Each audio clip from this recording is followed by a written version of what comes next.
تفسیر تبری میں ہے کہ اس آیت کی تفسیر میں کہ استغفار صرف اسی سے ریلیٹ نہیں کر رہا کہ جو گناہ تمہارے اور تمہارے رب کے درمیان ہیں، بلکہ اس چیز سے بھی ریلیٹ کر رہا ہے کہ جن پر تم قائم ہو، اور توبہ اس سے ریلیٹ کر رہی ہے کہ اس کی طرف رجوع کرو، اس کی اطاعت کرتے ہوئے، اس کے حکم کو مانتے ہوئے، اور جن چیزوں سے اس نے رب نے منع فرمایا ہے ان سے منع ہوتے ہوئے۔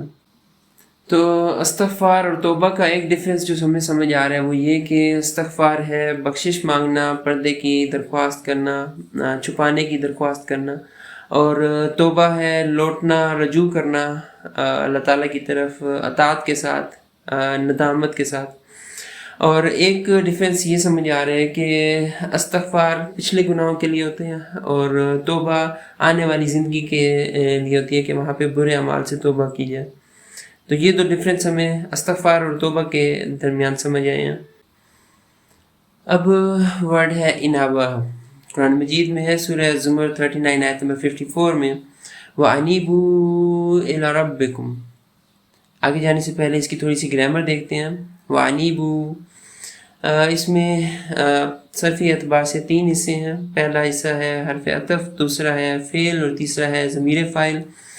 حرف عطف واو ہے، اور جس کو ہم عام طور پہ اور کے میننگز میں لیتے ہیں۔ پھر فعل امر ہے فارم 4 سے، اور یہ مخاطب ثانی مذکر جمع کو ظاہر کرتا ہے، اور اس کا ثلاثی مادہ ہے نون واو با۔ اور پھر متصل ضمیر ہے لاحقہ الواو، جو فاعل کی نشاندہی کرتا ہے۔ اس آیت کے ترجمے میں مولانا مودودی صاحب نے تفہیم القرآن میں لکھا ہے کہ پلٹ آؤ اپنے رب کی طرف، اور فتح محمد جلندری صاحب نے اور ڈاکٹر اسرار احمد صاحب نے بیان القرآن میں اس کا ترجمہ کیا ہے کہ اپنے رب، اپنے پروردگار کی طرف رجوع کرو۔ تفسیر جلالین میں بھی یہی ہے کہ وَأَنِيبُوا یعنی ارجعوا یعنی رجوع کرو۔ اب یہاں پر اگر آپ لوگ دیکھیں تو انیبو کا بھی یہی مطلب بن رہا ہے کہ رجوع کرنا، لوٹنا، جو کہ توبہ کا مطلب بھی ہم لوگوں نے پڑھ لیا تھوڑی دیر پہلے۔ اور یہی معنی، ایک معنی یہ بھی حبیب سالمون کی قاموس عربی انگریزی میں لکھا ہوا ہے کہ رجوع کرنا، نابہ کا مطلب ہے رجوع کرنا، لوٹنا، توبہ کرنا۔ لیکن ایک اور میننگ بھی ہے نابہ کا جو حبیب سالمون نے اپنی ڈکشنری میں لکھا ہے، وہ یہ کہ باری باری آنا، بار بار آنا۔ تفسیر البغوی میں ہے کہ وَأَنِيبُوا إِلَىٰ رَبِّكُمْ یعنی اپنے رب کی اطاعت، فرمانبرداری کی طرف متوجہ ہو جاؤ، اس کی طرف پلٹ آؤ۔ تفسیر الطبری میں ہے کہ وَأَنِيبُوا إِلَىٰ رَبِّكُمْ کا مطلب ہوا کہ اپنے رب کی طرف رجوع کرو، اور وَأَنِيبُوا کا ایک اور مطلب یہ بھی ہے کہ جواب دینا اور قبول کرنا، یعنی اس کا مطلب ہوا کہ اپنے رب کی طرف رجوع کرو، اس کی اطاعت کو اختیار کرتے ہوئے، اس کی اس دعوت کو قبول کرتے ہوئے جس کی طرف وہ ہمیں بلا رہا ہے، اس کی توحید کو مانتے ہوئے، الوہیت کو خاص کرتے ہوئے، اس کی عبادت خالص، اس کی عبادت کرتے ہوئے، اور اس روش کو چھوڑتے ہوئے جس پر پہلے قائم تھے۔ تحفۃ العریب بما فی القرآن ضربی حیان الغرناطی میں ہے کہ نوب، انابہ، اس نے توبہ کی، اور الانابہ منکرانہ روش سے رجوع کرنا۔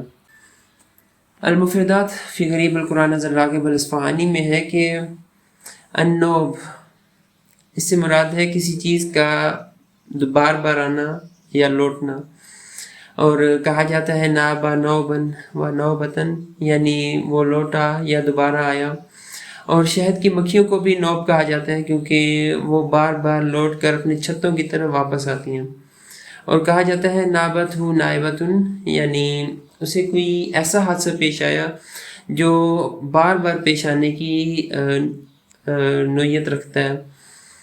اور اللہ تعالیٰ کی طرف الانابہ سے مراد ہے کہ اس توبہ کرنا، اس کی طرف رجوع کرنا، توبہ کر کے اس کی طرف رجوع کرنا، اور عمل میں اخلاص اختیار کرنا۔ اس بک کے بارے میں آپ لوگوں سے دوبارہ شیئر کروں گا، یہ میری فیس بک مارکیٹ پلیس پر بہت ہی لو ریٹ پر میں نے رکھی ہے تاکہ زیادہ سے زیادہ ٹیچرز، اسپیشلی ٹیچرز کے لیے ٹیچرز اس کو لیں اور اس سے فائدہ اٹھائیں، خود بھی سیکھیں اور آگے اسٹوڈنٹس تک بھی اپنی وہ سیکھنا سکھانا پہنچائیں.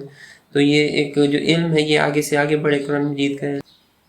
Arabic English lexicon Edward William لین کی اس میں ہے کہ نابا اللہ ہے، یعنی اس نے نافرمانی چھوڑ کر وہ اللہ کی فرمانبرداری کی طرف لوٹ آیا. اور اس میں استقامت کا ایک مفہوم آتا ہے کہ یعنی اس نے اللہ تعالیٰ کی فرمانبرداری کو لازم پکڑ لیا. پھر انابت ان کے میننگز کی ریلیٹڈ کچھ باریکیاں بھی ہیں مینشنڈ ہیں، جیسے کہ اس کا ایک میننگ یہ بھی ہے کہ بھلائی کے راستے کی طرف گامزن ہونا. اس کا ایک میننگ یہ بھی ہے کہ اللہ کے احکامات کی بجا آوری کی طرف لوٹنا، اس طرح کہ اس میں سے کوئی چیز بھی نہ چھوٹے. اور پھر اس کا ایک میننگ بھی ہے کہ بار بار اللہ تعالیٰ کی طرف رجوع کرنا. تو خلاصہ یہ کہ استغفار کا بنیادی مفہوم یہ ہے کہ انسان زبان اور عمل سے اپنے گزشتہ گناہوں پر اللہ تعالیٰ سے معافی طلب کرے اور ان پر پردہ ڈالنے اور بخشے جانے کی دعا کرے.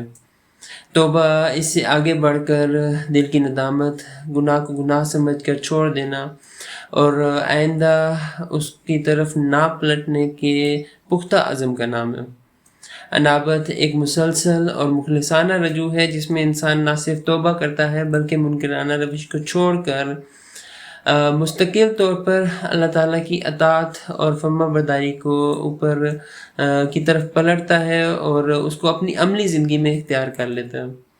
یعنی انابت توبہ سے بھی اعلیٰ درجہ رکھتا ہے کیونکہ اس میں نہ صرف دل کی ندامت اور گناہ کو چھوڑ دینا شامل ہے بلکہ دل کی مکمل توجہ اور پوری اطاعت اور فرما برداری کے ساتھ اللہ تعالیٰ کے بتائے ہوئے بھلائی کے راستے کی طرف گامزن ہو جانا شامل ہے عملی طور پر. تو یہ تھے ڈفرینسز ان میننگز آف استغفار، توبہ اینڈ انابت.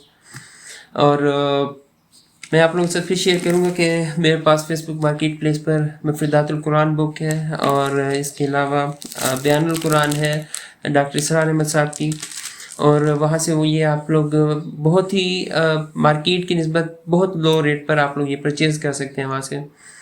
اور جتنا زیادہ آپ میری ویڈیوز پر فیڈ بیک دیں گے، آپ لوگ ویڈیوز دیکھیں گے، آپ لوگ مجھے سپورٹ کریں گے، میں اور بھی زیادہ بکس اپنے فیس بک مارکیٹ پلیس پر اور بھی زیادہ ریٹ پر، کم ریٹ پر، زیادہ کہہ رہا ہوں کم ریٹ پر، اور بھی زیادہ کم ریٹ پر پلیس کر سکتا ہوں تاکہ اور زیادہ لوگوں تک یہ بکس پہنچیں، قرآن مجید کا علم پہنچے.